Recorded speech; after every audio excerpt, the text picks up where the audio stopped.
जया एकादशी व्रत 20 फरवरी को है। हिंदू पंचांग के अनुसार माघ माह के शुक्ल पक्ष की एकादशी को जया एकादशी कहा जाता है। इस एकादशी को अजय एकादशी भी कहा जाता है।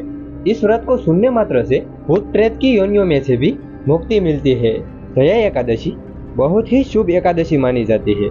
इस एकादशी का व्रत करने से सभी प्रकार के पापों से मुक्ति मिलती है।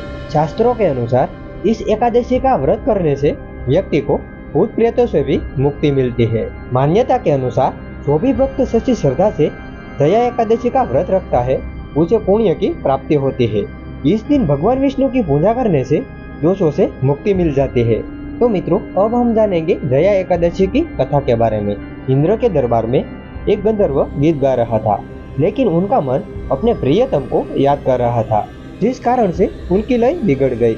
इस पर इंद्र क्रोधित हो गए और गंधर्व और उनकी पत्नी को श्राप दिया कि अगले जन्म में पिशाच के रूप में जन्मोगे।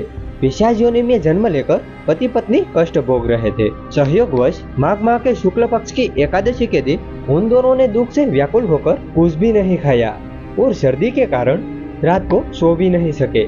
इस तरह अनजाने में उससे जया एकादशी का व्रत हो गया।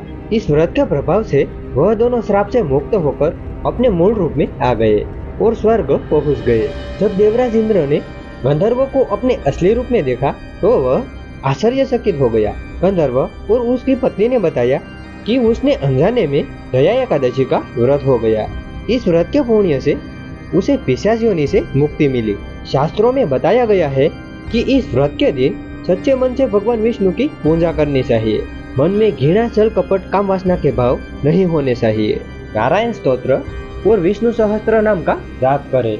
इस प्रकार जया एकादशी का व्रत करने से भगवान विष्णु की कृपा प्राप्त होती है। जो लोग इस एकादशी को करने में सक्षम नहीं है उन्हें भी इस दिन विष्णु सहस्त्र नाम का जाप करना चाहिए और जरूरतमंद लोगों की मदद करनी चाहिए, उससे भी पुण्य प्राप्त होता है। तो मित्रों, आपको यह कहानी कैसी लगी कमेंट सेक्शन में जरूर बताना और ऐसी ही धार्मिक कहानी के लिए हमारे इस चैनल को भी सब्सक्राइब जरूर कर लेना। राधे कृष्णा।